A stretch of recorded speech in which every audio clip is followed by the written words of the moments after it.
Hi అండి, అందరికీ నమస్తే. Welcome back to Shailu specials.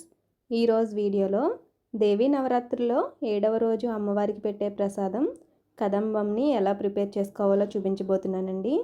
ఎక్కువ శ్రమ పడకుండా సింపుల్గా ఇలా ఈ ప్రాసెస్లో చేసి చూడండి.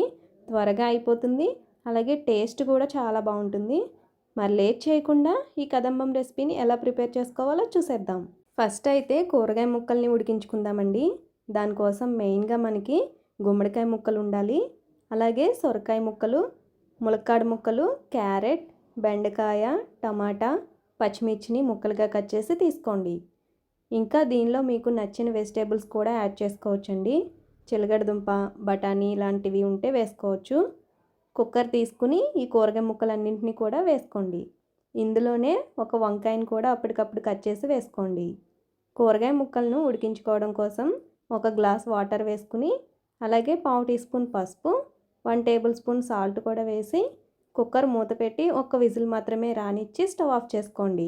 కుక్కర్ ప్రెషర్ అంతా పోయిన తర్వాత ఈ కూరగాయ ముక్కల్ని ఒక గిన్నెలోకి వేసుకోండి. ఇప్పుడు అదే కుక్కర్లో ఒక చిన్న కప్పు రైస్ తీసుకోండి.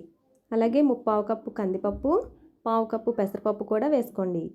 వీటిని శుభ్రంగా 2-3 సార్లు కడిగి 5 కప్పుల వాటర్ వేసుకుని కుక్కర్ మూత పెట్టి 5 విజిల్స్ రానిచ్చి స్టవ్ ఆఫ్ చేసుకోండి.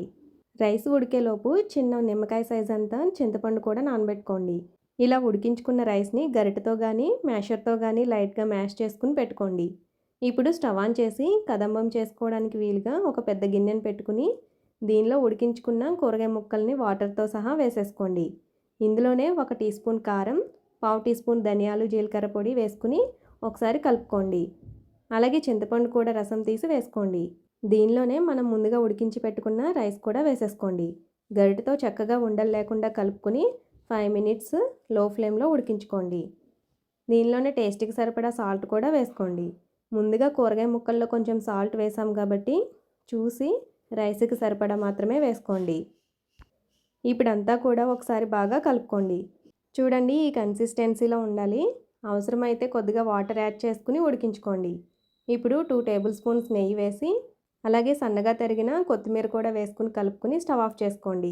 ఇప్పుడు తాలింపు కోసం స్టవ్ ఆన్ చేసి చిన్న ప్యాన్ పెట్టుకుని 2-3 టేబుల్ స్పూన్స్ నువ్వుల నూనె కానీ నెయ్యి కానీ యాడ్ చేసుకోండి. నేను ఇక్కడ నువ్వుల నూనె తీసుకున్నానండి. ఆయిల్ హీట్ అయిన తర్వాత 1/2 టీ స్పూన్ ఆవాలు, 1 టీ స్పూన్ జీలకర్ర, 3-4 ఎండుమిర్చిని ఇలా ముక్కలుగా కట్ చేసి వేసుకోండి.